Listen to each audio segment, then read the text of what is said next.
Salve, salve, mocidade! Olha eu aqui outra vez, Renata Teodoro, para falar, sabe de quê? De clínica. Você já tá enjoado de me ouvir falar de clínica? Ah, não enjoa não, porque a gente vai ficar ainda falando de clínica por muito tempo na nossa vida. Aliás, a vida é clínica, viu, gente? Queria te falar nada não. Um dia desses me perguntaram, Renata, mas da onde você tirou isso, né? Na fisioterapia, principalmente, é muito raro ter essa palavra clínica, né? Trazer esse pensamento aí como raciocínio. Você encontra a clínica médica, né? Então, mais para o profissional médico até do que para os outros profissionais de saúde. Vou contar para você. Um belo dia, na época que eu era jovem, eu era residente, estava lá ouvindo uma reunião clínica lá na Santa Casa, e aí eu estava escutando todas as informações que todos os profissionais estavam dando ali acerca daquele paciente, e eu comecei a pensar, mas para que eu preciso saber tudo isso, né? Eu estava ali mais preocupada com a ventilação mecânica do meu doente, então eu queria saber só da gasometria e do raio-x, que era o que me interessava. E eu não estava ali articulando o que aquele meu paciente me trazia de informação de relevância para minha intervenção. Aí eu estava no maior tédio do mundo, arrasada lá, só escutando, né? É legal de escutar, porque você consegue, se você for curioso, né? Você consegue entender um monte de coisa, mas entender para quê? Isso que era um X para mim. Para que eu preciso saber disso? De verdade, né? Qual que é a aplicação? Até hoje eu não sei para que serve Bhaskara. Em que série que a gente aprende Bhaskara? Ah, não sei. Enfim, aí, nesse contexto todo, eu me propus repensar tudo aquilo que eu tinha visto na universidade. Então, desde a fisiologia, que é uma das minhas paixões, eu gosto muito de fisiologia, porque ela me faz entender clinicamente o meu doente, até chegar lá na minha intervenção, na ventilação mecânica, ou seja, qual for a conduta que eu tomaria com o meu paciente. E a partir disso, eu comecei a entender uma série de coisas. Então, ó, uma vez, nesse dia, né, especificamente, estava se tratando de uma paciente que tinha uma insuficiência cardíaca à direita e à esquerda também, mas a direita era o que estava pegando naquele momento. E aí, essa paciente tinha uma ascite gigantesca, um barrigão, um edema de membros, estase jugular, né? E aí o comprometimento à esquerda estava levando a um edema agudo e ela estava, inclusive, fazendo uma encefalopatia aí por conta dessa estase. Tinha uma associação ali de patologias. E ela era hiper mega tensa, pressão arterial lá no topo, sabe? E o que caiu, fez um plim na minha cabeça, é que a médica falou, nossa, a função renal tá começando a falhar também. Eu falei, mas gente, o que tem a ver o rins com o coração, né? Que baixaria. E aí eu voltei a estudar fisiologia e entender por que estava tendo todas aquelas alterações. E aí eu entendi uma série de coisas, né? Pensa comigo, ó, rapidão, rapidão, vem cá.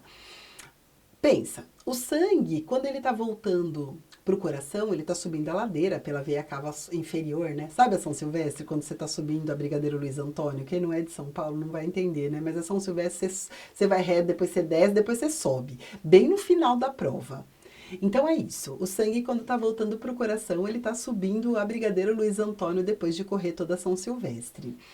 Então é difícil. E aí ele chega lá no coração direito, o coração tá todo comprometido, tem uma função ventricular diminuída, né? O que esvazia o ventrículo direito para o sangue ser, né, voltar e ter espaço para entrar é exatamente a sístole ventricular direita que ejeta o sangue na circulação pulmonar, não é assim? Então, se o coração direito não está bem funcionante, eu vou ter aí uma diminuição de volume sistólico e isso me faz com que haja um volume diastólico final maior, né, no ventrículo direito e isso acaba aumentando a resistência ao retorno venoso. Entenderam o que eu falei? Se eu fosse traduzir para uma pessoa bem leiga, eu ia falar assim, ó, o ventrículo direito tá com a bomba ruim. E aí, quando ele vai impulsionar o sangue, como a bomba não tá boa, ela não manda todo o sangue para o pulmão. Sobra resto de sangue lá no ventrículo direito. Quando vem o próximo ciclo, eu não tenho espaço para colocar todo o sangue, porque tem resto lá do ciclo anterior. E isso me causa uma congestão. O que é uma congestão? Qual é um congestionamento, né? Parou um carro, vai parando todo mundo no final da fila. Gente, eu falei de fisiologia, patologia e de repercussões. Olha o raciocínio clínico aí, tá vendo? O que eu teria mudado, né, lá no começo da minha formação, se eu tivesse, talvez, compreendido aí essa necessidade, né? Já era ter estabelecido a correlação entre as funções desde o início. A gente aprende tudo muito segmentado e não aplicável. E isso dificulta depois a gente construir o indivíduo como um todo. E aí, voltando lá nesse paciente. Bom, se ele tem uma congestão, se eu não estou conseguindo devolver o sangue todo para o coração direito para ir para a circulação pulmonar, pense comigo, eu tenho o retorno venoso da cabeça e pescoço pela veia cava superior, né, volta pela jugular, veia cava superior, e do resto do corpo pela veia cava inferior, não é isso? Veia cava inferior que nasce no fígado, inclusive, né? E aí pensa, eu vou ter estase jugular, por quê? Porque o sangue que está sendo drenado está conseguindo entrar no coração? Não, né? Aí ele congestiona, então a jugular fica grandona, porque ela não consegue ejetar esse volume sanguíneo aí na veia cava. Assim como a ascite, é porque a veia cava fica hipertensa.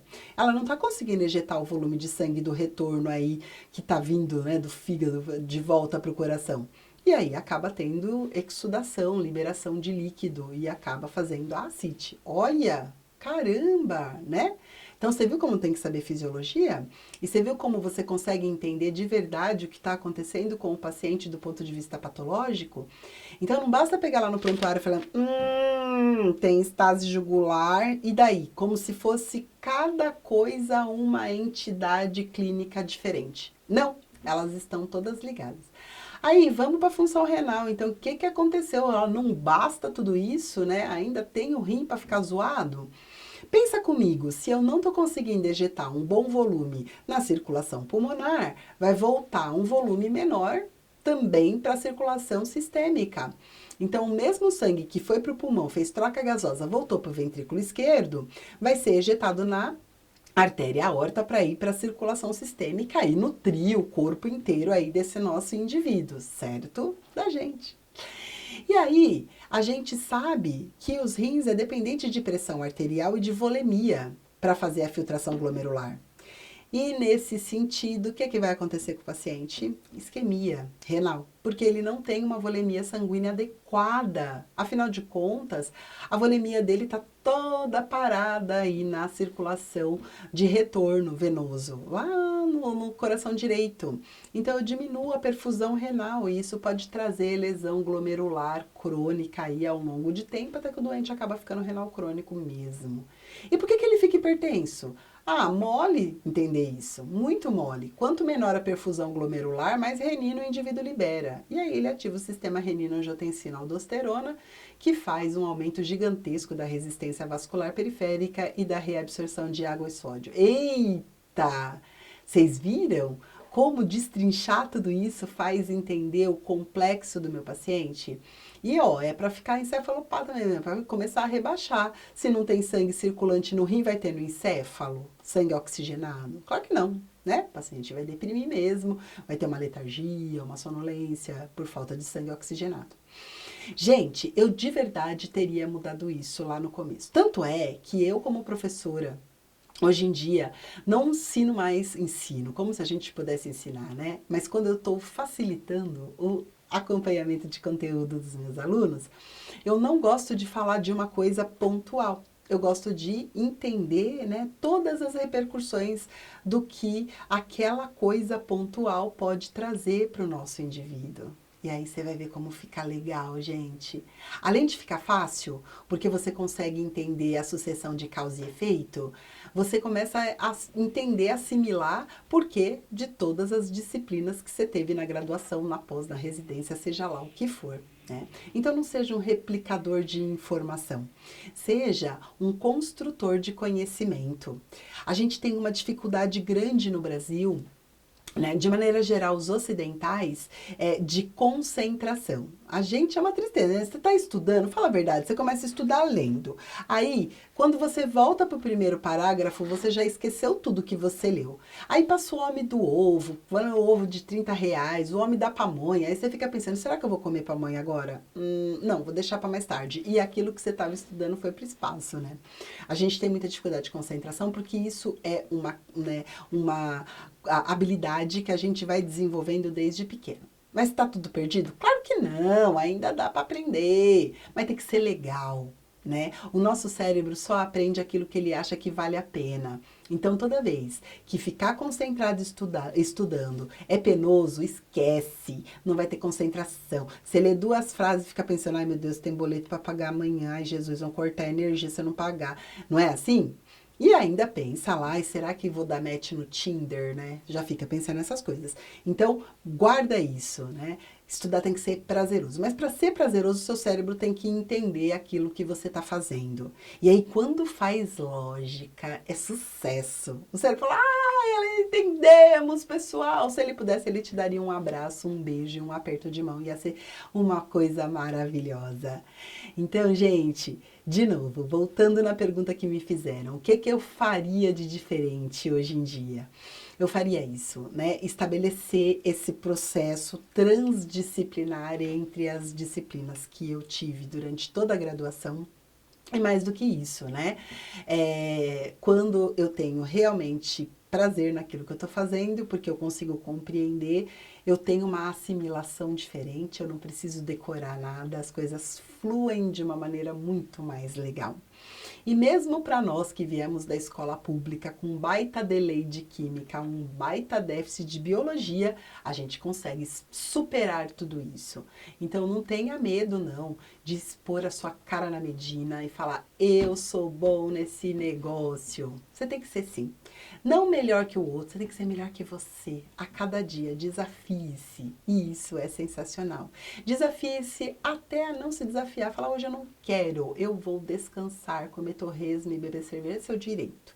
Enfim, de alguma forma, a gente precisa se construir e construir o conhecimento, ele é trabalhoso, porque ele não é decorativo, não dá para pegar a informação no Google e achar que ela tá boa, mas a gente vê o reflexo disso lá no nosso paciente, lá na nossa intervenção terapêutica e no nosso dia a dia. Gente, vem comigo, vem conhecer o Clínica Play, um grande beijo e eu tô esperando vocês, hein, para estabelecer essas relações. Depois a gente até pode dar uma descansada e comer aquele torresminho. Um beijão, mocidade, até a próxima.